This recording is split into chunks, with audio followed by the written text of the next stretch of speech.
Okay, thank you very much, Eric. Whoops, I got something up on my screen. I guess I got to get rid of that. Okay. How do we get rid of that? So thanks very much. Please mute, as Eric mentioned before. If you have a question, you're welcome to unmute and ask the question. You can also put up the little hand that you can put up, and Eric's going to be watching for that. You can also put your questions in the chat room, okay? And I would like to have questions as I go through the material. I'll pause a couple of 3 times to see if there are questions, right? Doing these on Zoom is obviously a lot different than in person, where I can't see if half of you have fallen asleep or what, through the lecture. It's hard to get a feel for the audience. So the more questions, the better, okay? So is Scott Moore on the call right now? Scott, if you are, could you say hello? Do you see that name up anywhere, Eric? Scott Moore? I'm here, Glenn. Oh, great, Scott. Thank you for joining. I know you had some other possibilities, activities you might have to go to, so I'm really pleased you're on. I'm still working all the things. I don't know if you could see me yet or not, but I'm here. Oh, there I am. Okay. So I just want to go back to, this presentation's lecture tonight it goes back to what Scott and I started doing, 5 years ago, Scott, 6 years ago. Yeah. With what we called History Nights, at first at Mount Lebanon, or at St. Clair Library, and then we added Mount Lebanon, and we went through all of World War II, World War I. Scott did some other presentations. I think the JFK assassination, Watergate. What else did you do, Scott? Do you recall? French and Indian War. We did something on that. We did also character studies, like on different presidents, if you remember. Right. So yeah, it's all pre-pandemic and, kind of slowly fading from memory. But Scott and I really missed doing that. We had hoped that beginning this fall, we could restart that. And that's what this first presentation was supposed to be, the kickoff to doing that in person again. And then a couple of weeks ago, for whatever reasons, Mount Lebanon Library, changed to all Zoom again. And since I was, fundamentally ready for the lecture at that time, I just agreed to do it on Zoom. Scott and I hope someday in the next decade or two, before we get to be too ancient, to get back to those in-person History Night lectures. Okay, so and Scott, is the guy that got me into all this a long time ago through just a casual conversation at the St. Clair pool one day. So I'm glad Scott's on the line. I also, as many of you know, have done a lot of work in this last year or so with the Veterans Breakfast Club, and they promoted this, and they're also going to put it on their website. And then finally, I want to recognize one of our participants tonight, Mark Wilson. Mark, just say hello for us, please. He probably has to. Hey, yes, I had to unmute. Yes, this is Mark Wilson. Pleased to be part of this. So Mark is on because he is a physicist, an actual physicist, a PhD physicist. And as I was reading through all this material, and this goes back to about when the pandemic started, I picked up a book called The Making of the Atomic Bomb by Richard Rhodes. And it's a Pulitzer Prize winner from, I think, a little over 20 years ago. It is an excellent read. And I'm drawing a lot of this material tonight from this book. Highly recommend the book. And then that led me into reading some biographies of some of the main participants. Oppenheimer has several biographies. Leslie Groves, the general in charge of the Manhattan Project, has several biographies. And the one I depended on the most was Racing for the Bomb. And he also has his own autobiography, which I did not read. So this goes back to, the pandemic and having a lot more time to read than I did before. And somewhere along the line there, Mark Wilson and I got in touch because I was thinking about this lecture before the pandemic. And I was like, geez, if anybody asked me more than, a minimal amount about, some of the complexities in the physics about the atomic bomb, I'm going to be sunk. And luckily, Mark is with us. And there's a few pieces of this, 4 or 5 slides that I'm going to ask him to comment on so that I don't butcher them. I told him I was a economics and an English major in college, and I took 1 science class. Otherwise, they would not have let me graduate. So, okay, so let me get started. Okay, see if I can advance this correctly here. Okay, why isn't it advancing? What am I doing?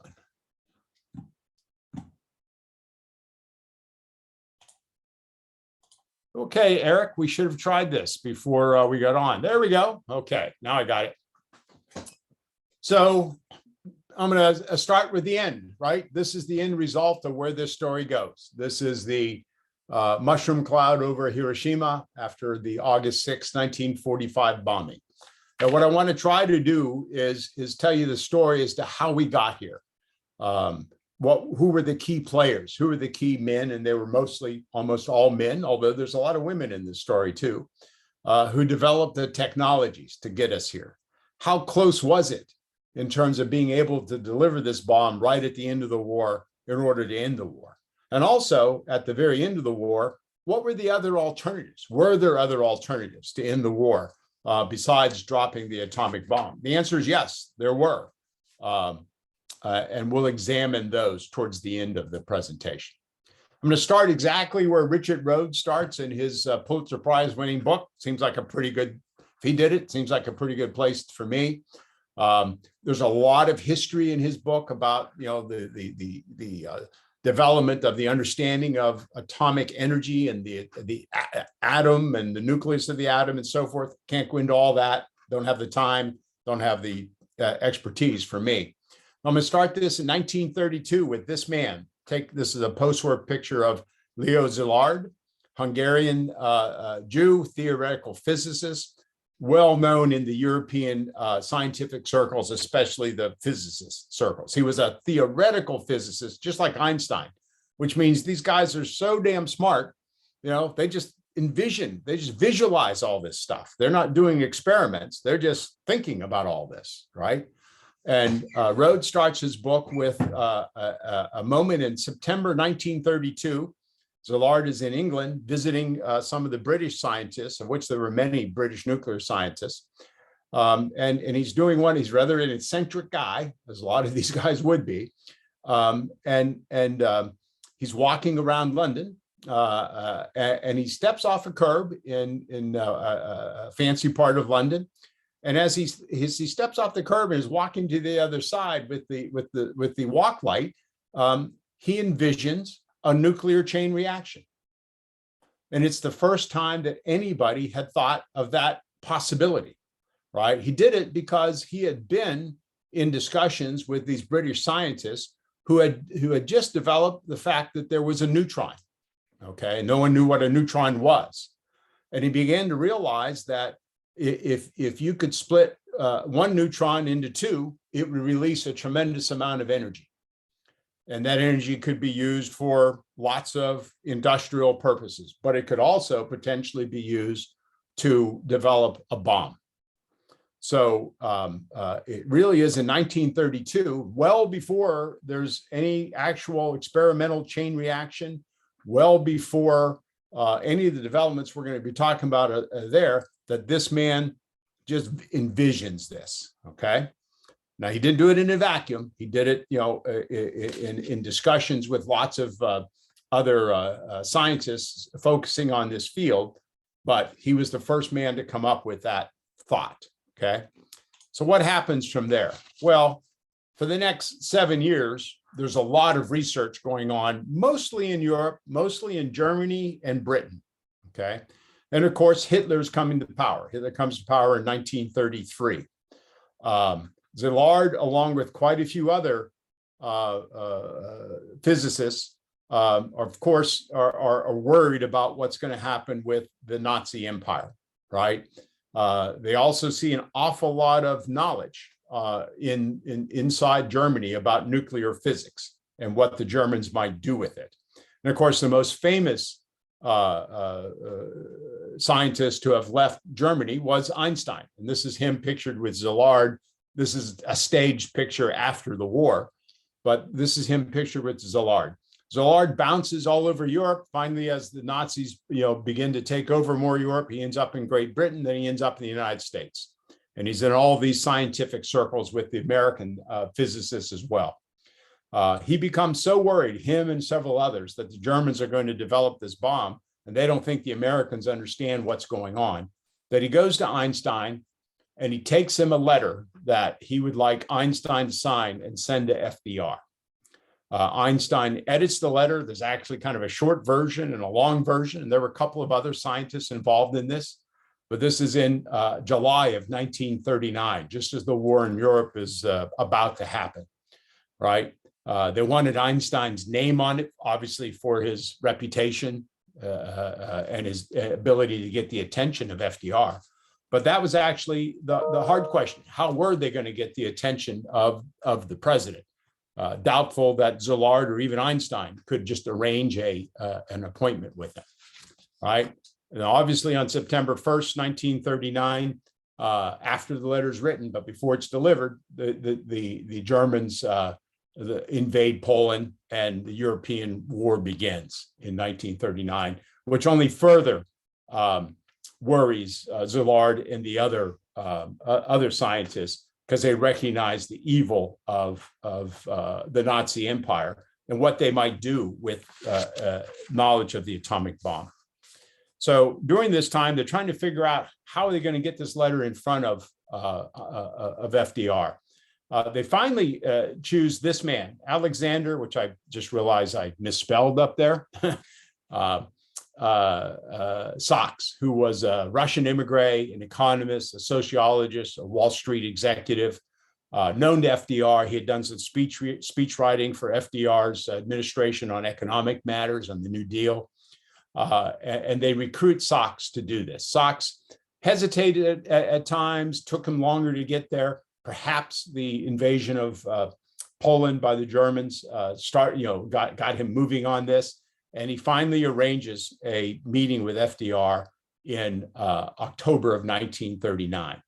And what's really interesting here is, FDR is no brilliant scientist either, of course. He probably like me, only took one science course in college. How are they going to explain what this is about without sounding like a bunch of crazy scientists, right? So again, it's recounted in Rhodes' books. He tells them a story.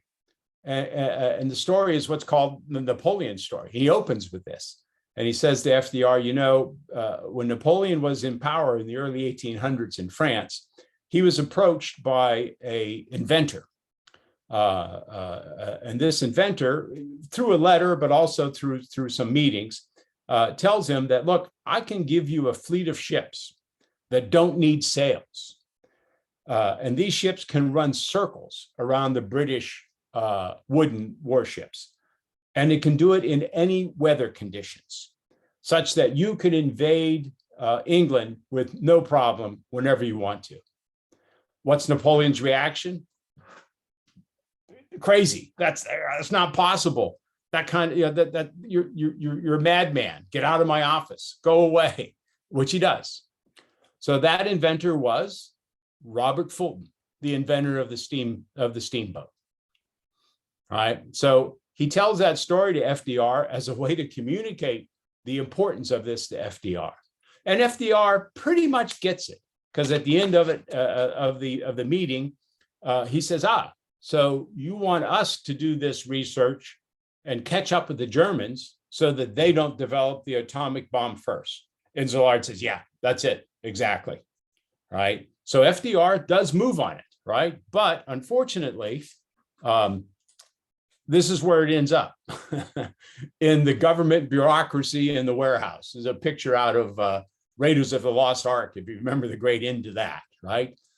He does hand it off to the director of the Bureau of Standards, a man named Dr. Lyman Briggs, who's already an aged scientific bureaucrat he forms, establishes the Advisory Committee on Uranium. And there are some meetings with the Army, with the Navy, with some of these scientists, including Szilard.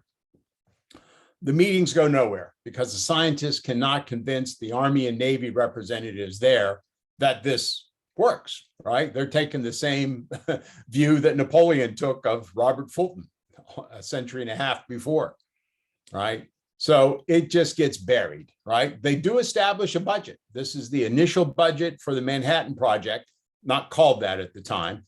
And the budget is $6,000, right? Which obviously is puny compared to what is eventually spent, but they just had no concept. They had no idea. They might as well have been saying that, hey, we can get, the Martians to come down with their death rays to win the war, right? As far as the Army and Navy representatives were concerned. So basically, although American science picks up on nuclear research, on uranium research, the government really does nothing for the next couple of years, okay? So in keeping with the theme of this, the bomb, the plane, and the men, now I'm going to jump from talking about the bomb to talking about the plane, right? For a while, because on the timeline, it's kind of just the way it works. And my primary hero here is General Hap Arnold, who becomes the general in charge of what becomes known as the Army Air Force, part of the Army at the time, right? This man is a West Point graduate. He's trained by the Wright brothers in 1911 to fly. He originally was in the infantry, I think it was, didn't like that, heard about the Wright brothers in the Army training some Army pilots, says he wants to do it, and he gets military aviation certificate number 2. I'm not quite sure who was number 1, but not a name that we remember. He becomes an aviation pioneer, right? All throughout the next 30 years, and he goes up and up in the hierarchy of what becomes the Army Air Force, right? Protege of Billy Mitchell, if you know who Billy Mitchell was, the great World War I Air Force proponent. Long story there. And in 1938, he becomes the head of the Army Air Corps. It was the Army Signal Corps at one time, then it becomes the Army Air Corps. 1938, I'm sorry, September of 1938, he becomes the head of the Army Air Corps.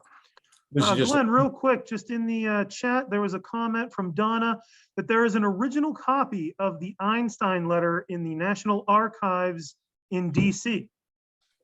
Ah, interesting. Did not know that.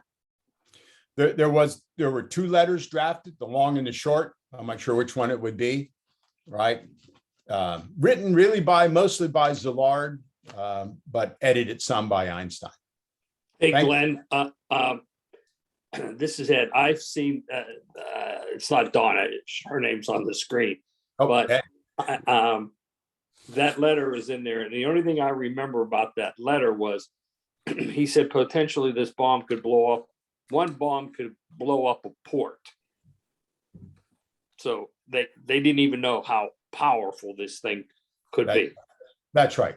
That's right, Ed. Thank you. Yeah. There really was no concept at that time as to what this meant. Was this just a bomb that could blow up a port? Was the bomb going to be the size of a house or the size of a suitcase or what? So it was a true lack of understanding and knowledge because it just didn't know, right? Just didn't know. Okay. So back to Hap Arnold. He really is one of our aviation heroes. He really is the architect of our modern Army, or modern Air Force, right? And Hap Arnold is very involved in the first B-17. B-17 being the first 4-engine bomber produced by the United States. It's first designed in the mid-1930s, long before there's any thought of a war, well, any true developments in Europe towards a war. It's requested by the Army Air Corps. It's a product of what's called the bomber mafia. And there's a great little book that came out this year by Maxwell, what's his name? Gladwell, Max Gladwell. Do I have that name right? Called The Bomber Mafia. And it's about the US heavy bomber strategist which Arnold was one of the leading proponents. And they wanted to develop these heavy bombers in order to do strategic bombing against cities across wherever our enemy was, right? So the B-17 is developed in the mid-1930s, begin taking very limited production in 1937. I think there were by 1940, 41, still less than a couple hundred of these bombers available, mostly because we just didn't have the budget to produce them, right? But think of the B-17 as the father of the B-29. And this is what I want to impress on people. The B-29, the initial specs were put out for competitive bid in December of 1939. Whole nother concept as to what a bomber could be, or how big it could be, how far it could go, and what it could do, right? So it's put out for specs. It's developed by Boeing. Boeing wins the competition. Boeing obviously had produced the B-17. And in 1941, May of 41, before Pearl Harbor, the Army Air Corps orders 250 of them. The first test flights take place in 1942.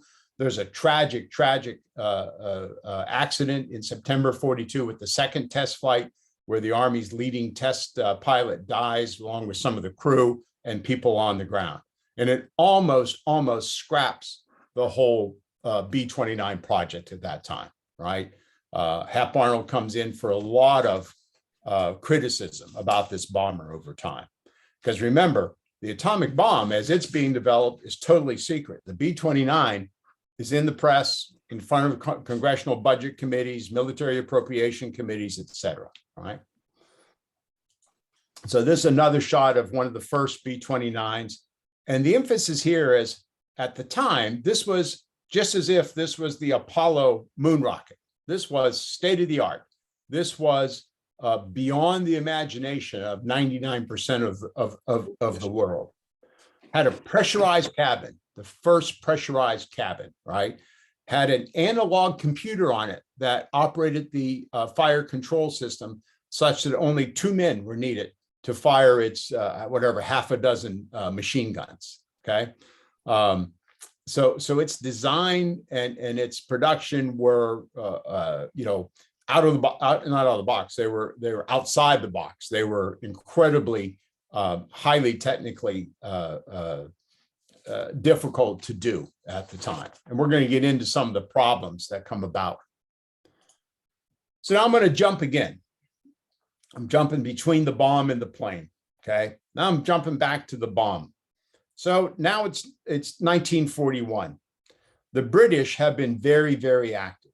Several German scientists had left, fled Germany, joined the British. These are 2 German scientists, Otto Frisch and Rudolf Peierls, if I got the name pronounced right, who in 1940 showed or demonstrated the feasibility of what they thought of as an airborne atomic weapon, that atomic weapon, a bomb could be made and it would be set off in the air above the target, right?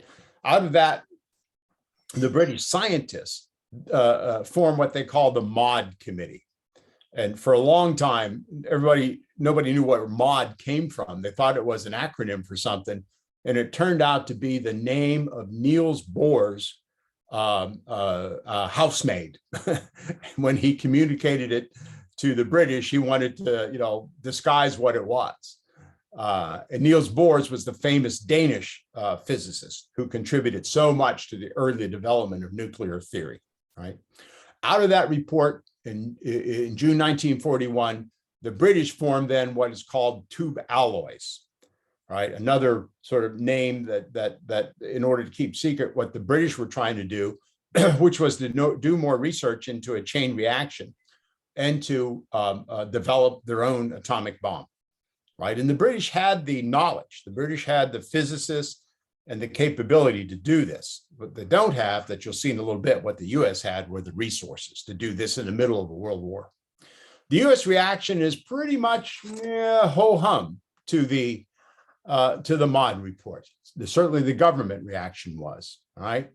Then again, and I want to show how the war keeps interceding in this, in June of 1941, what happens? The Germans invade Russia.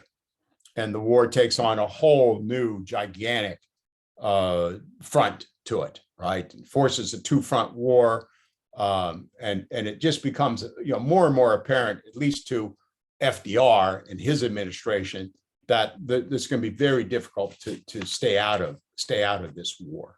Okay, but still, we're into the mid 1941. No serious research by the U.S. on an atomic bomb. Nuclear physicists are working on various pieces of the puzzle, but there's no united research being done. And the next person who comes along is a remarkable man, Vannevar Bush. No relation to the Bush presidents, no relation to that family. Same last name, Anglican, I guess, but okay. PhD engineer from Harvard and MIT, holder of many patents. And he really becomes the first ever science advisor to a president, science advisor to FDR. And the British scientists on the MAUD committee get to him. A man named Mark Oliphant had come to the United States, asked where the MAUD committee report was, and here he found it in the safe of Dr. Lyman Briggs. Briggs had put it in his safe and for a couple of months sat on it and never circulated it in the government. Scientists luckily had gotten pieces of it from American scientists had gotten pieces of it from British scientists. So this man is remarkable. This man, obviously another genius. The story is full of genius level people, right?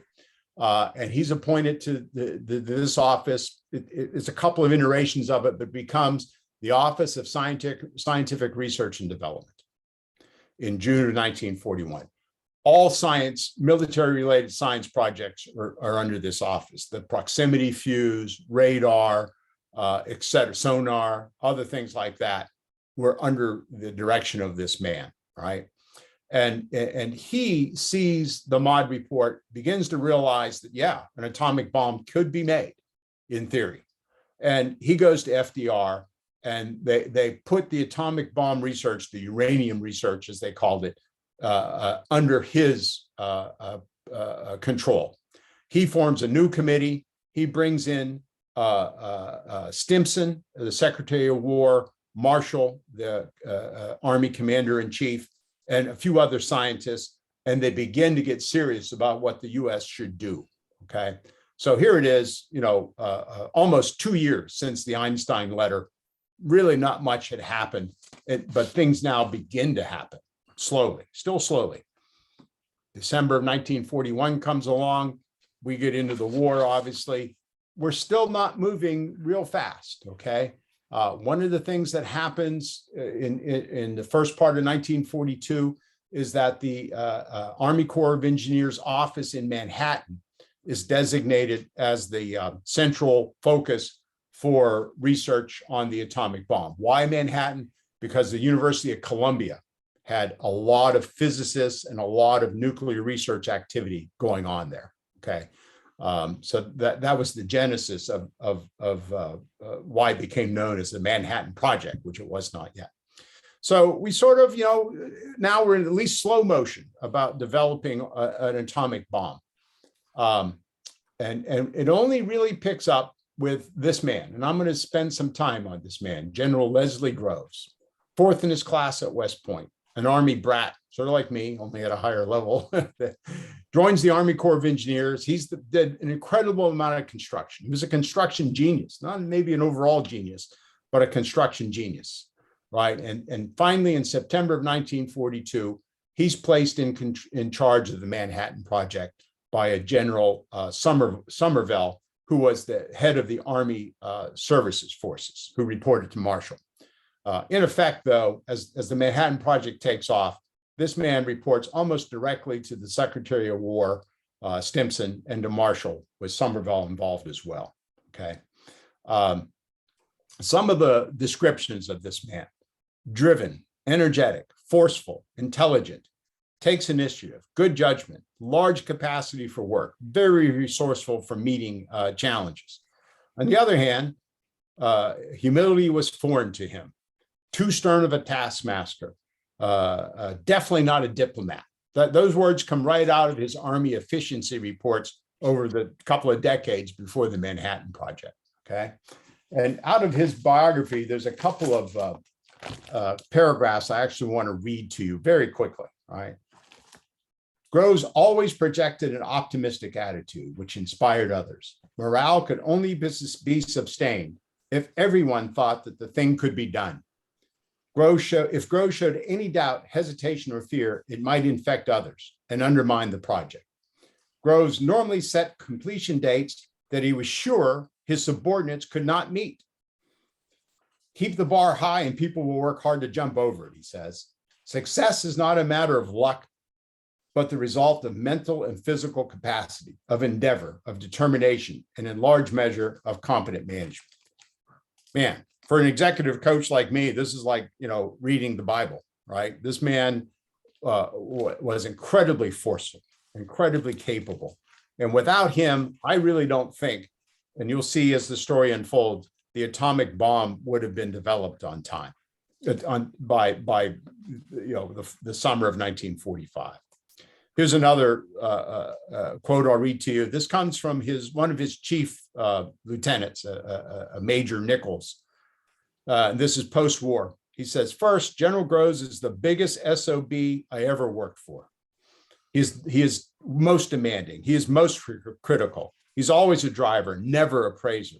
He's abrasive and sarcastic. He disregards all normal organizational channels. He's extremely intelligent. He has the guts to make timely, difficult decisions. He's the most egotistical man I know. He knows he is right and so sticks by his decision. He abounds with energy and expects everyone to work as hard or harder than him.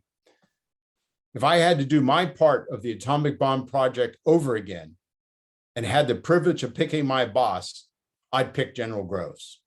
So I think it's just a fascinating comment by this man who must have been an incredibly difficult taskmaster to work for, but respected for what he accomplished and what he did. And again, as you'll see, I don't think any other man could have done what he did. Okay. Groves then makes one of the most important decisions of the Manhattan Project. In late 1942, he's circulating among the US scientists and he meets all the big names, and there were many big names, many of them Nobel laureates.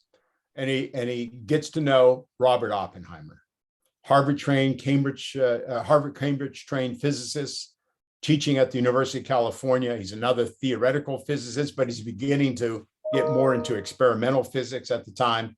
And at 38 years old, he's named head of the Los Alamos laboratory, right? Decision made by Groves, and it's made by Groves in a controversial manner. Most people did not want Oppenheimer. There were others that thought that people thought could fit the bill. Some of them Nobel laureates, but Groves saw in Oppenheimer several things. Groves knew that it'd be vital to have a lot of interdisciplinary knowledge that would involve not just physics, but chemistry, metallurgy, ordnance, and engineering. Groves saw all of that knowledge in Oppenheimer, and he detected something else in Oppenheimer, a huge ambition.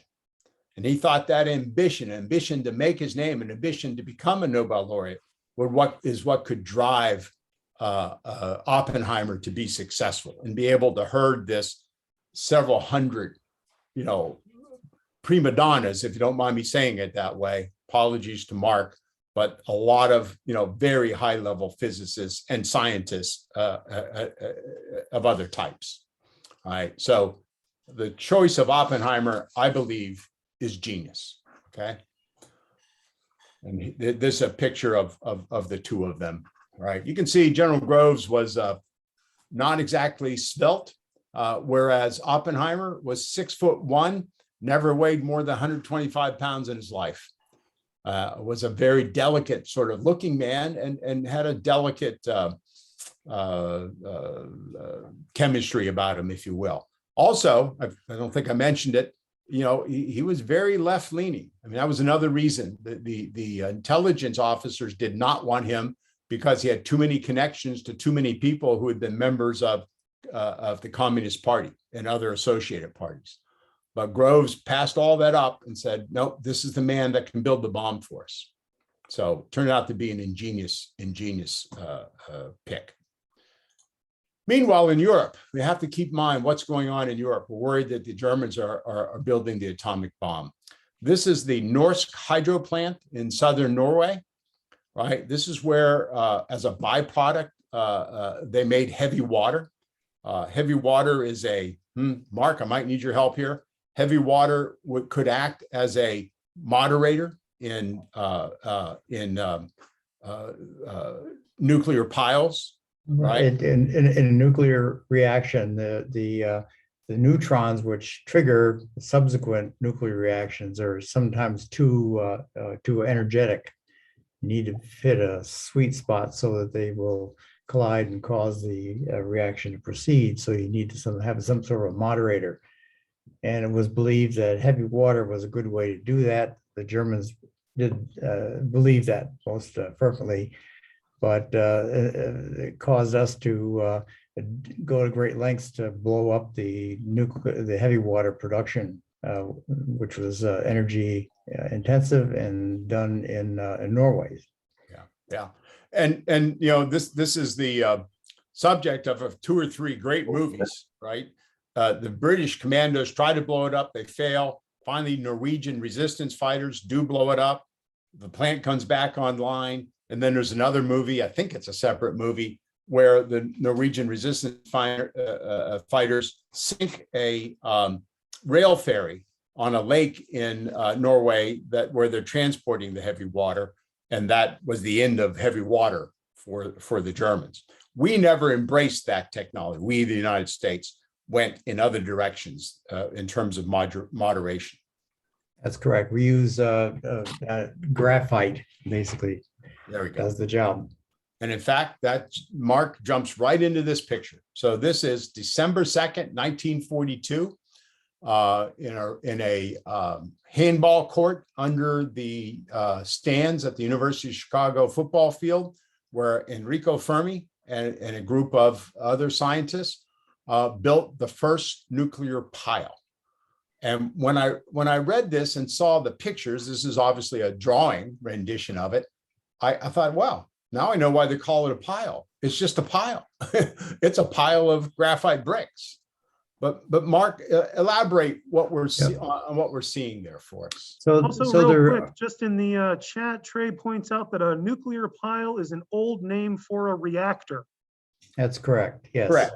Right. And what's going on here is that you've got these thick walls which usually have concrete around them, and they got a lot of graphite to essentially prevent neutrons from getting out and creating all sorts of damage to our chromosomes and so forth. But down below, there's someone holding a rod there, and you feed fuel, uranium-235 or enriched to some level or other using these rods, a rod system of rods.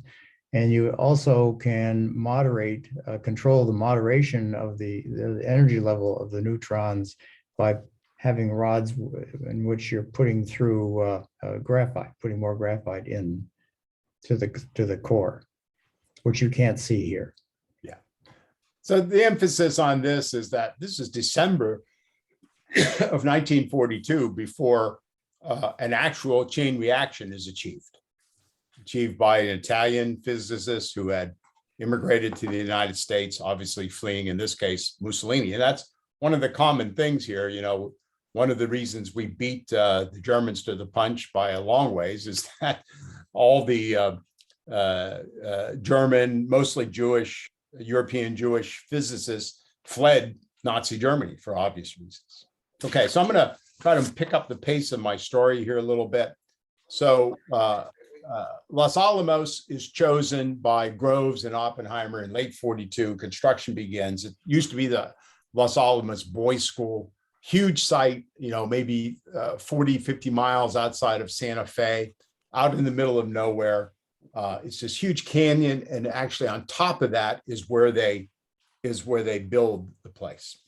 And it's about this time that Groves decides, along with some of the other scientists, that the only way to develop this bomb quickly is to go straight to industrial size production. There's no pilot plants. There's no small plants built to see if this thing works. They're going to go right to the production of nuclear weapons. And there's two choices. There's a plutonium bomb, which we'll talk about in a minute, and there's a uranium bomb. They don't know which one's going to work, so they're going to try to develop both. There's also, in order to set off each of the two bombs, they need enriched uranium and they need, I guess you'd call it, enriched plutonium. So, and there's half a dozen methods, experimental, all of them experimental, to develop the enrichment of uranium, right? From uranium to uranium-235, which is the more fissible material. And they decide to build them all. And this lays the foundation for what ends up being, this huge Manhattan Project, right? And in order to do this, Groves goes to the Secretary of War, Stimson, and he obtains what they called a AAA priority for materials and resources. And this is at the same time that we're building, a huge amount of other arms. And the Manhattan Project is given, the highest priority possible, okay? Real quick, just in the chat, Trey also commented that graphite is an extremely poor moderator, being used as a moderator in the RBMK reactor, the type of reactor that exploded Chernobyl, and it's credited for starting that disaster. Mark, I'll let you comment on that.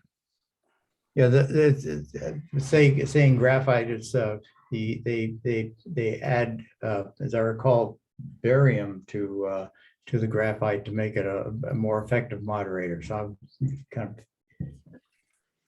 calling graphite can be a whole series of types of graphite. Yeah. Thank you. So this is a shot of Los Alamos right at the end of the war, maybe even just after the war. It grows very, very quickly. And a side point, early on, Groves wanted Oppenheimer to make all the scientists Army inductees. They were all going to be officers in the US Army. And Oppenheimer agrees to this early on. But when he goes to and recruits all the scientists from all across the country, they basically say, no way, right? And this begins the tension that is in the air for the whole time of the Manhattan Project between these scientists and Groves and the Army methods, let's say, okay? So, they were supposed to be officers. They do not become officers, right? So over time, Los Alamos grows. It grows to about 8,000 people by 1945, approaching 10,000 people. Pretty grim place. It's surrounded by barbed wire, and then the labs in the inner spaces, the very secretive labs themselves, are also surrounded by barbed wire and guarded. So a pretty grim place to work, right? And not the kind of place that scientists would like to work, but they all sacrifice and they're all able to do it.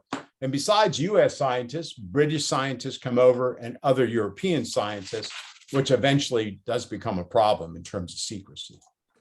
This is Oak Ridge, selects this in the fall of 42 along the Cinch River, 50,000 acres, eventually over 75,000 workers. And we're not talking about just one or two buildings here, right? These are dozens of industrial buildings, the biggest ones being the reactors themselves and the separation plants. And we'll show you a little bit more about that. And they develop a city of 45,000 people where these people have to live. Their families are there, where there's recreation facilities, et cetera, et cetera. So it's just a huge, huge project.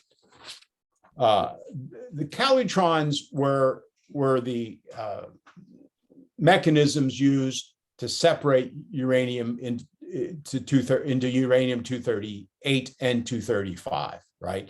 It used very strong magnetic fields. This is a picture of what they called the Caltron Girls, and there's actually a book out by that same name. And they recruited hundreds, if not thousands, of young women just out of high school that sit at these panels and watch the dials and make very minor adjustments to the strength of the magnetism and that sort of thing, 24/7. Okay. And originally, some of the physicists were very unhappy about this because, you know, they had usually nuclear physicists, students, PhD students that would do this kind of work, but obviously there just weren't enough of them, right? So they acquired all these women. The woman in the front right there, I've forgotten her name right now, she saw this picture 50 years later in a museum, saw herself and asked, well, whatever became of all that? It was only 50 years later that she understood she had been part of making the atomic bomb. It's how compartmentalized the production of the bomb became, right? This is what they were moderating, an electromagnetic separation process that enriches or separates uranium into the 235 isotope. And this is just one of several tracks like this. They were huge buildings and huge machines that were built to do this, okay? This is a shot of some of the thousands of women who went to work at each of the sites. Secrecy was a huge thing for Groves, and these kind of signs were everywhere. And Groves was put in charge, obviously, of secrecy and eventually intelligence. And what he came up with was what we now refer to as compartmentalization, right? Site A didn't know what Site B was doing. Within Site A and B, there were 10 operations. Operation 1 didn't know what Operation 2 was doing. And Operation 7 didn't know. Everybody had just their little piece of the puzzle in front of them. And in that way, he thought he could keep this all a secret, which he pretty much did until the end of the war. And that was a concept that subsequently the CIA and other intelligence agencies picked up on, right? Again, all this is under the radar. The budget for it is not known. It's a secret. Then now we talked a little bit about the plutonium bomb. Plutonium discovered in 1940 by a US chemist. It's much more fissible. Have that term right, Mark? It basically means it's easier to produce a weapons grade product from it. Okay. It's basically denser, so that you don't have a better chance of having a chain reaction occur. So it's another huge industrial site at Hanford, Washington, selected by Groves. DuPont was the major contractor here, as DuPont was the major contractor at Oak Ridge. And again, we're talking about 45 to 50,000 people working up at Hanford, Washington, an area that was, dozens of square miles in a very deserted part of the state of Washington at that time. This was the plutonium reactor that was being built there at that time, along with dozens of other industrial buildings being built. Okay. And this I thought was interesting. So this is a map of, and it's interactive when you have it on the internet. It's not interactive at this moment, of all the various locations of the Manhattan Project. Clearly Oak Ridge, Richland, which is Hanover, and Los Alamos were the three biggest. But there were all these other labs, there were all these other parts of the puzzle that existed all across the United States, okay? The Manhattan Project cost just under $2 billion in 1945 dollars. Sounds like a rounding error in today's government budget, but it was the second most expensive project in World War II, right? And this done at a time when the US produced 86,000 tanks, 300,000 airplanes, 193,000 artillery pieces, 2 million trucks, 5,500 cargo ships, and untold number of warships, right? So the industrial capacity of the United States came into play like it had never come into play before, right? And this project itself becomes one of the biggest private sector military project ever up until that time. Right. From the chat, Scott says, who in the US government and military knew what was going on? Any of our ally leaders? So in the US government, FDR knew. The vice president, whichever one was in office at the time, did not know. Stimson, Marshall, Somerville, Leslie Groves, and maybe 2 or 3 others. Up until probably mid-1945, no more than a dozen American military and political figures knew about the Manhattan Project. All buried in the budget. There's a story where Truman, before he became vice president, when he was a senator in charge of oversight of military budgets, went to Stimson and said, hey, you know, column A isn't adding up with column B. What's going on? Where's some of this money going?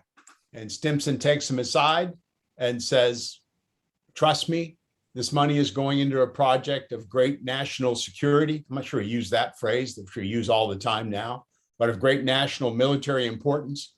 And you have to trust me that this money is being spent appropriately. In Britain, it was kept secret to a great deal. Really no British, not even Churchill and his administration, knew the details of the Manhattan Project. Several British scientists come over and work at Los Alamos. They're sworn to secrecy, and it's not revealed into the British until later in the war, before the Trinity test. Okay, so now I'm going to jump back to the B29. All right, this is it being assembled in the Boeing plant in Wichita, Kansas. Right. Now, initially, the B29 was built, and this is what I need to make everybody understand. It wasn't built to drop the atomic bomb. It was built to be used from China to bomb Japan. That was a promise made by FDR to Chiang Kai-shek in 1943, that he would send 175 bombers to China to bomb Japan. And that's what drove Hap Arnold, right? Was that initial mission, what was called Operation Matterhorn, okay? Just another shot of this. And it meant lots and lots of difficulties in its production. And the biggest problem, this thing had well over, 1 million parts to it, right? But the biggest problem was this engine, a Wright Curtis engine, R3350. It was a 2,200 horsepower, 18 cylinders, twin row radial, air-cooled engine. And Wright Curtis had a lot of problems in its own management system in the 1930s. And as they developed this, they were forced to develop it very, very fast. And they were denied the ability to go into extensive testing, which normally would take years rather than weeks or months. So this was the source of much of the problems of the B-29. And this is always, I thought, an interesting statistic. More B-29s went down in combat due to engine problems than were shot down by the Japanese. So this is also some other pictures of the B-29 being produced. The B-29 cost about $3 billion to produce, to develop, put into production, and then to make about 3,900 of them that were made during the war in these huge, vast facilities with thousands of subcontractors all over the United States involved. Okay. Also, thousands of women, another Rosie the Riveter type, a couple Rosie the Riveters right there in that picture. Okay. Now I'm going to jump back to Europe for a second because I think it's a fascinating story. Anybody see the movie The Catcher? The story of Mo Berg. Mo Berg was a professional baseball player, kind of a utility guy, mostly played catcher, never, played in the big leagues, but, off and on started. He had retired. Mo Berg had a genius for language. He got involved with the precursor to the CIA called the OSS, the Office of Strategic Services. We didn't know where the Germans were in the development of a nuclear bomb in 1943. All we heard were rumors. Mo Berg in this movie is really well done, is sent to Italy in 1943 as we are taking Italy from the Italians and the Germans. And he's finally inserted into Switzerland and late 43, early 44, and it's rigged, and he could speak half a dozen languages fluently, that he would meet a German scientist by the name of Heisenberg. And Heisenberg was at the German, I'm going to forget the name of the institute, but their primary nuclear research institute. It is thought that Heisenberg was the key to the development of the German bomb. He actually listens to a lecture delivered by Heisenberg. He has dinner with him the next day, goes for a walk with him, has a gun on him that he could have shot Heisenberg, had a cyanide tablet that he could have taken had he been captured. He decides not to assassinate Heisenberg because he decides, given what he learned, the Germans have not made much progress in development of an atomic bomb. And it turns out at the end of the war, as we take over much of Europe and much of the German capabilities are revealed to us, the Germans had never seriously got into the ability to manufacture a nuclear weapon. They knew the theory, they had all the theory, but they did not have the resources that we had to develop these huge industrial facilities. So much of it, that part of it was a scare. So the other part of the story begins to become in 1944 and early 45 that Oppenheimer again reveals his genius on is, how do you blow this thing? How do you make this thing work? What's the trigger, as they called it, right? And there's two types of triggers. One they called the gun barrel, right? And the other you'll see is an implosion mechanism. And Mark, if I could ask you just to give us 30 seconds on what are we looking at here in front of us? This is the gun barrel. How did they make the atom bomb explode? The critical mass for a uranium bomb is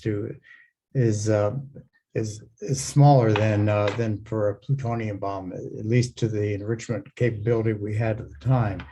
And so all you needed to do to make a critical mass and then have this go we could call supercritical and explode is to keep a little bit of the uranium toward the tail of the bomb, as you see here, and shoot it into the bulk of the uranium, and it would cause it to go supercritical and explode rather quickly. And so this was the what they call little boy bomb that was dropped second. And this is just first, sir. Yeah. Yeah, it was dropped first. It was the Hiroshima. Yes, right. And this is a picture of a mock-up of this gun, larger than it ultimately became. But you can see, kind of looked like, and they envisioned it as sort of a mini cannon, right? And they had to bring in lots of ordnance engineers in order to develop this. Okay. So the other way to set off a nuclear bomb, in this case, the plutonium bomb, was through what they developed from scratch in just a matter of a year or so, an implosion device. So Mark, could you enlighten us on those are this makes use of what we call shaped charges to compress the helium, compress the plutonium that's inside there to a critical mass. And that's just by increasing the density. And this shaped charge is seen today in bringing down buildings, for example, like Three Rivers Stadium. They saw how nicely that was exploded so that it would fall in on itself. So again, all this was cutting edge science that these men were working on. And it was Oppenheimer who was able to work with the nuclear physicist and the ordnance engineer from the US Army, you know, in order to combine their talents to come up with these devices. Right. And this was very experimental. And as you'll see in a moment, they really didn't know it was going to work until they tested it. And that comes up in a minute. June 6, 1944, D-Day. Right. Another big marker in the war, obviously, as we begin the invasion of Europe and begin rolling back the German empire. Right. And before I get to the next slide, you know, as the bomb was being developed, the original thought was it could be used in Europe to end the war, right? Had the timing been different, had somehow or another we got started on this earlier, and a year or two earlier, it could have perhaps been used in Europe, which just imagine the impact on history that would have made. But of course, because of D-Day, because it took us then only 9 or so months to collapse the German Empire. Of course, the Russians coming from the other direction played a huge role in that too. We never really seriously considered using the bomb in Europe, right? So the story begins to move real quick here. It's late 1944, beginning in 1945. We clearly see we're going to win the war in Europe. It's just a matter of time. The Russians are going to overrun Berlin and Germany first, or are we going to get there, et cetera, et cetera. We all know how that played out. In the Pacific theater, it still wasn't all that clear how the war was going to end. And if you go back to understand the American relation with the Chinese, for a long time, we thought we might be able to fight through China and come up on Japan from the Chinese coast rather than from the Pacific. And it was only with the advent of our naval capabilities and amphibious capabilities and the success of the Central Pacific Campaign that in late 44, we began understanding that no, we'll approach China from the Pacific side, right? And of course, in June, July of 44, we take the Marshall Islands. And it's only then that we begin to think about, wow, we can bomb Japan from here. Because the B-29s had already been in China. Operation Matterhorn did take place, and we had based a couple of hundred B-29s in China. They did bomb Japan, but never effectively. Why? We couldn't get the fuel and the munitions to them because we had to fly over the Himalayan hump. I can't remember for sure, but for every gallon of fuel that was used on a bomb run, they had to haul 10 gallons of fuel to get the munitions and the fuel there. So the logistics of it were just impossible. And it never really worked, okay? So within the US military, especially within US Army, there were planning groups that began to plan how to end the war. And it became very clear by early 1945 that there were 3 primary methods, 3 primary plans that were being advocated as to how to end the war. And this man, one of my favorite admirals, the favorite admiral, Admiral Ernest King, who became Chief of Naval Operations and the Commander-in-Chief of the Navy for World War II, advocated for a total blockade of Japan to end the war. Now, don't forget, it's not very well highly discussed. It's not totally understood very well by most of us. The U.S. submarine force by mid-1945 had fundamentally choked off the Japanese islands from shipments coming in from the South, even to some extent from China. The Japanese by early 1945, the spring of 1945, are starving. They don't have the fuel. They don't have the resources. So a blockade of Japan was very doable, and in fact, already to some extent in place. And Admiral King thought that we didn't need to invade Japan, that we could just blockade them and sort of starve them out, right? And that could be done in combination with the Air Force, right? Hap Arnold again, right? And his primary lieutenant in the Pacific by this time, General Curtis LeMay, commander of what's now the 21st Bomb Group based in Guam, Tinian, and Saipan, who develops the firebombing techniques. And in March of 1945, firebombs Tokyo. The original precision bombing that we had tried to do in Europe didn't work in Japan either. So he develops the firebombing campaign. And in one night, mid-March 1945, burns down, I forget for sure what it was, 7, 8, 10 square miles of Tokyo. Japanese cities mainly built of paper and wood, right? And he perfects these firebombing techniques such that he has a plan to destroy the top 50 Japanese cities. And he's well on his way by mid-1945 in doing that, and thinking that he could destroy them 100% by the end of 1945. So the Air Force becomes a proponent of, wait a second, we don't need to invade. And this was what the bomber mafia wanted from at the beginning of the war, what they thought they could do in Europe and then were not able to achieve in Europe. We don't need to invade. We just need to bomb them out. And in fact, the Army or the Air Force and the Navy kind of working together thought we'll blockade them and we'll bomb them to pieces, right?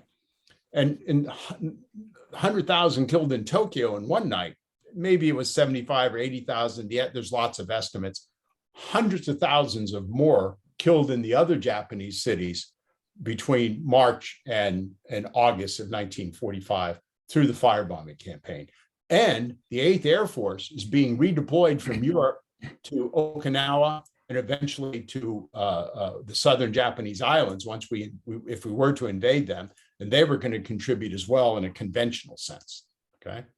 So that's the debate that is taking place in mid-1945, how to end the war, okay? And those were the major proponents.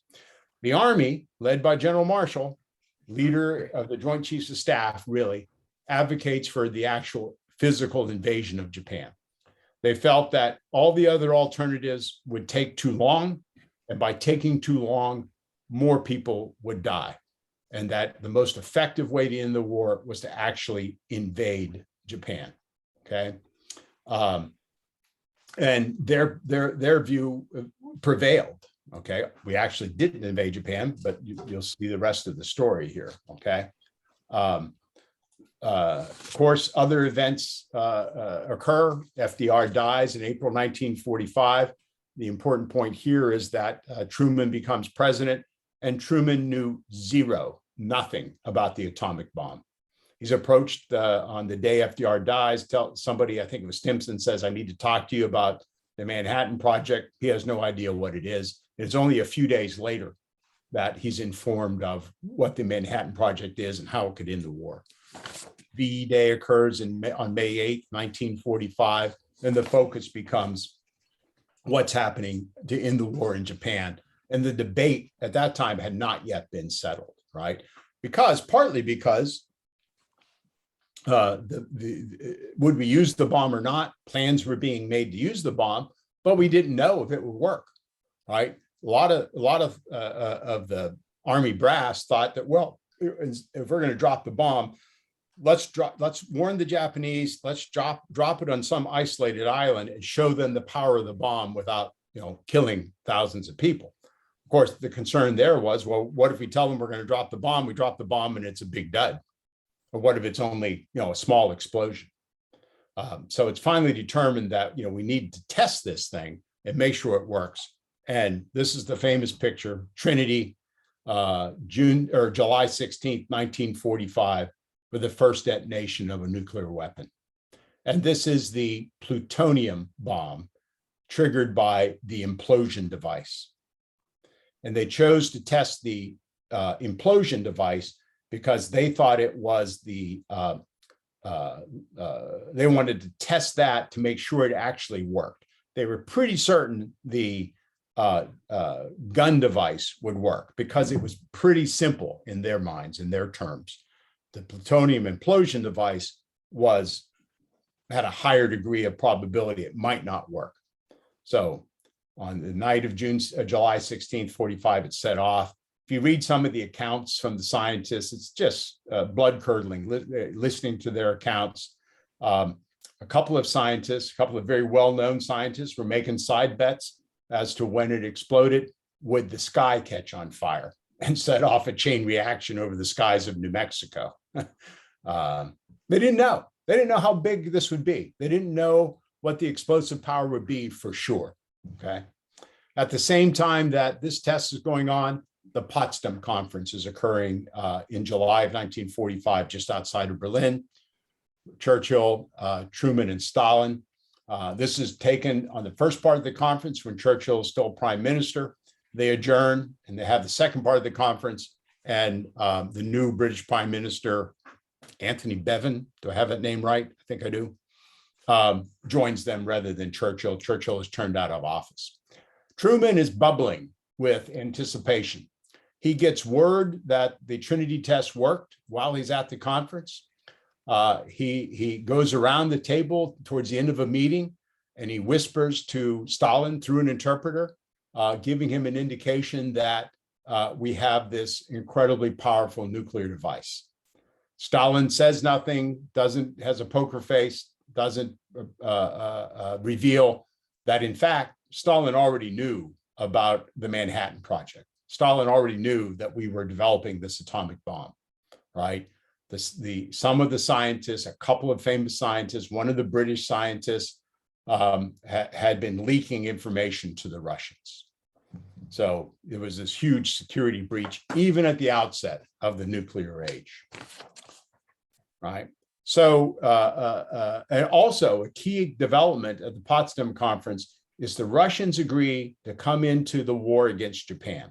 This is something that we had been asking them to do since 1942, right? Because we worried about the manpower, worried about how many casualties there would be. We had been advocating for the Russians to come into the war against Japan. They didn't want to do that until the war in Europe was over. War in Europe is over now. Stalin agrees that he would help us out in Japan and China, through China, I should say, through China, right? Key development here as you see how this unfolds here in the next couple of minutes. We're getting towards the end. So this is a map of Operation Downfall. I don't know how many of you read this. There's a book by Richard Frank called Operation Downfall. There's another book I read recently called Hell to Pay by D. Gregoria, I think is the author's name. And this was the planned invasion of the homeland, of the mainland of Japan, right? This plan had been developed from the early part of 1945 onwards. MacArthur is put in charge of the invasion of Japan. There's two elements to it. First is an invasion of southern Japan, the island of Kyushu, if I have that name correctly, in the fall of 1945, by a military force and an amphibious force that would be as large as the Normandy invasion. And then the second part of the plan was to invade in the spring of 1945, the Japanese main island, Honshu, just near Japan, Tokyo. And there's a part of that area called the Tokyo Plains, and that's where they thought the major battle would be. That force would have been larger than the force invading that had invaded Normandy. So this invasion, had it happened, would have been, made Normandy look modest by comparison, right? The question was, how many casualties were we going to take? Okay, and remember, as the Pacific War moved on in 1945, we kept incurring higher and higher casualty levels as we got closer to the Japanese mainland. Peleliu in September of 44, of course, then the Philippines, but then the bigger casualty numbers at Iwo Jima and then Okinawa. The Japanese were proving to be fanatical, and the advent of the kamikaze during the Battle of the Philippines, the Battle of Leyte Gulf in the Philippines, right, was devastating the Navy, right? The Navy incurred, I think it was 6,000 or 7,000 battle deaths off Okinawa from kamikazes, right? almost about the same number. I think the Marines and the Army suffered in battle deaths on the island itself. Right. So the estimates were, and it varied a lot, that in the invasion of Japan, we could lose between 500,000 and 1 million men, casualties. So if you have 1 million casualties, about a third of those, if the ratio is held as they had held in previous Pacific battles, about a third of them would be killed in action. So let's review some of the numbers here, right? In all of World War II, we lost 405,000 military dead. Just under 300,000 of those were killed in battle. They were killed in action. The other 100 or so thousand were killed in training accidents and transportation accidents, right?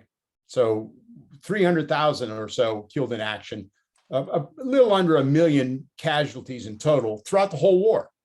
And most of those casualties occurred from June of 1944 on, the vast majority from June of 1944 on. Obviously D-Day, and then the Battle of Northwest Europe, and then in the Pacific, increasing intensity of the battles, right? But the US military, which had a little over 16 million men go through it throughout the war, didn't lose just the killed in action and the wounded who could not return. They also lost 312,000 psychiatric cases. They also lost 862,000 discharges due to non-combat medical conditions, right? This is a huge population of people, 16 million people. They get sick, they have heart attacks, they have all kinds of medical issues, right? So the problem with the US military was the numbers. We just didn't have enough men to fulfill the combat needs, right? And to replace the casualties that were taking place. And one of the more controversial decisions that was made in 1945 was for the Army, the Navy, and the Marines to increase their draft numbers. The Army had a monthly draft of 60,000 men for quite a few months. In January, they increased that to 80,000. In March, they increased that to 100,000. With the Navy and the Marines, we're drafting 140,000 men per month, right? In the early part of 1945. The plan was to draft about 1 million men through 1945. All of them were to become replacements in the Pacific theater to replace those 500,000 to 1 million casualties that could occur if the invasion took place. So it was going to be a very difficult battle. It was going to be a slaughterhouse, right? Lots of scary numbers. So this part, the 3 colonels, I took from another book I read. The 3 colonels are General Marshall, Secretary of the War Stimson, and President Truman. What do we mean by the 3 colonels? These 3 guys were colonels in World War I. These 3 guys were right at the front in World War I. These 3 guys knew by firsthand experience what it meant to lose thousands of men in combat. And they were very, very sensitive to the potential losses that could occur in an invasion of Japan. So when it came time to make the decision, do we drop the bomb or not? There was really no hesitation on the part of Truman, Stimson, or Marshall. It was, yes, let's see if the damn thing works so we don't have to invade the islands. So is there a question there? No, I thought I heard somebody speak up, okay? So the decision is made. There's a lot of material I'm not going to go into the details as how the decision was made to drop the bomb and pray that it would actually work. That the other methods that we could have ended the war with, we could have blockaded Japan, we could have starved them out, we could have bombed them out. Those would have worked, I believe. Right? It's my personal judgment. But we had no idea how long that would take because we really didn't understand the internal Japanese political situation. We saw the Japanese as fanatics, and we just felt that we were going to have to bomb them out or burn them out or root them out with on the ground military forces. So when the atomic bomb proves itself, there's just never a doubt that it was going to be used. Okay. So the bombings take place. The uranium bomb, Little Boy, is dropped first on August the 6th. And then, of course, the plutonium bomb, Fat Boy, dropped on Nagasaki on August the 9th. What are my conclusions? The war ended quickly relative to the other alternatives that were there, without any huge additional US casualties. And without, and this is key, I think, to the post-war era, without the Russians becoming deeply involved in Japan. The Russians do invade Manchuria and take Manchuria, but the war ends before they can go any further. Very easy to see a scenario, had we had to invade Japan, that the Russians might have invaded the northern Japanese islands. We could have ended up with a North and South Japan. Yeah, we did kill, 100, 125,000 Japanese civilians in dropping the 2 atomic bombs. We'd already killed 500, 600,000 through the firebombing, if not more, okay? But the other alternatives, starving them out, bombing them out, etc., would have probably had much higher Japanese casualty levels than the decision to drop the atomic bomb. And then back to my last point that I made early on in this, the development of these huge industrial complexes to build the atomic bombs, to build the B29, and of course, all the other weapons of World War II, lays the foundation for what Eisenhower then warns us about in 1960, the last year of his presidency, about the military-industrial complex. I'm not saying that's a bad thing, but it is the foundation for much of our modern economy and much of our military-industrial complex. And with that, I'm done. What time is it? 8:25. I beat 8:30. Hallelujah.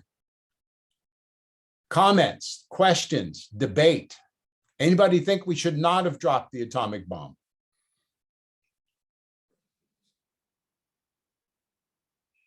Hey, Glenn, it's Ed. I don't, no, I agree we should have dropped it, but here's a side note. My son Brad is a teacher at the Mount Lebanon High School, and a few years ago, one of his students came up and he was teaching a lesson, I think, on existentialism and how everybody's going to be irrelevant, blah, blah, blah, blah, blah. And this girl came up to him and said, well, I don't know if that applies to my family. Apparently she was Oppenheimer's great niece. Oh, wow. So she said, I think my family's kind of known or well known or something. He said, yeah, that would qualify. So she was a Mount Lebanon student. Huh. Interesting. Small world. You know. If you get a chance to read any of these books, particularly Rhodes' book, I just came away with this deep admiration, especially of Groves and his. I really think we would not have had the bomb made in time had it not been for Groves and Oppenheimer. Oppenheimer, of course, post-World War II is much chastised because of his leftist views and all of that, but he delivered the goods during the war. Hap Arnold, by the way, during the war, when he pressed hard and hard and hard on every step to develop the US Air Force, Hap Arnold suffered 4 heart attacks during World War II. 4. Each time incapacitated. The recipe or the cure for a heart attack back then was rest in bed for a couple of weeks, take warm baths. Didn't even, nothing that we have today in terms of the technology we have. Hap Arnold retires after World War II, after the US Air Force is established as an independent branch of the military. He dies in 1950 of a heart attack. As far as I'm concerned, he should be listed on the casualty list for World War II as a casualty of the war. A couple quick questions came in through the chat. One is, what is your opinion that some say Japan were close to surrendering before the bomb or after the first bomb? Well, no doubt that in retrospect, there were those rumblings within the Japanese political hierarchy about surrender, right? But we knew very little of that. There was no way for us to know much about what was going on within the Japanese political body. Yes, they were close to surrender. Was it going to be 2 weeks? Was it going to be 6 months? It was impossible to know, I believe, at the time. And the objection that Marshall and those who wanted to invade, but then decided to drop the bomb instead, was that you can't balance a force of 3, 4, 5 million men and all the resources and ships just waiting to see if they're going to surrender, right? So yeah, there were indications that they would surrender in retrospect. On the night of August 13th and 14th, Hirohito had made a recording announcing the surrender. The recording was put in a safe in the Imperial Palace, right? But it was known that he had made this recording, and the next day it was going to be broadcast and was broadcast to the Japanese people, and the surrender was announced. That night, there was an attempted military coup by several mid-level officers and a couple even higher level officers of the Japanese army. And they attempted to take the recording studio, they got into the palace, attempted to find the recording and destroy it. They attempted to take over the broadcast studio. And luckily, through some very fortunate circumstances, they were stopped and it did not take place. But there were many fanatic Japanese military types who wanted to continue the war even after the first atomic bomb was dropped. And I think we have time just for this last question that came in through the chat. Could the bomb have been delivered by B-17s? No, not even close. So that's why I was trying, the bomb, the plane, B-17, much too small. Even the B-29, and Mark Wilson had shared with me some photos, which I didn't have a chance to put up. Even the B-29 had to be specially adapted to carry the atomic bomb. Mostly was a matter of the size of the bomb bay doors and the rack in which it could be held. So it was even a close call to have the B-29 do this. And because of the weight, we didn't get into the story of the Enola Gay, Colonel Paul Tibbets, who was in charge of the 509th Composite Air Group that dropped the bomb. It's a wonderful story in and of itself. And there's lots of books on Paul Tibbets, who was another fascinating character. So yeah, here, funny enough, the other plane that could have dropped the atomic bomb was a British plane, the Lancaster, because it was the only other plane that had the power, the size, and the range to drop the atomic bomb. But obviously the US wasn't going to let a British bomber carry our bomb. Len, what did you think of Eisenhower's view of dropping the atom bomb? He really didn't have a view. Not before the bomb was dropped. He didn't know. He only knew about it afterwards. As far as I know, I don't think he had certainly had no input into the decision. Well, I thought afterwards he didn't think it was a good idea that we did it. I didn't know if. Yeah, I think I might have read something about that, Scott, but I'm sorry, I'm not well read on his opinion of it. Don't know. I don't even know what did he have to say. Well, that's why I was checking. I thought he was against dropping the bomb after when they came up and told him afterwards. Yeah. And I could be wrong. Don't quote me on that. Yeah, I kind of do remember that. And there certainly were many prominent people who had doubts about whether it was the right decision or not. Okay. And there's many prominent, PhD history guys who've written books trying to prove that it was not necessary to drop the bomb. But this is one of those historical moments where we have to try to put ourselves in the position of the thinking and the environment of those men making those decisions live in 1944, 1945, right? it's a little bit like, you know, that I as the coach and manager of the Pittsburgh Steelers, I've never lost a single football game. I am 1,000-0. Of course, every game I've ever coached has been on the day after the game was actually played. So, you know, point being, I think it's easy for people to come along afterwards and say, oh, well, that was terrible. Why did we do that? Well, my personal opinion, yeah, it was terrible, but we did it to save lives, actually. I think it did save lives, saved American lives for sure, versus an invasion of the islands. But it even saved lives relative to a possible blockade or a possible continued firebombing or a combination of those two.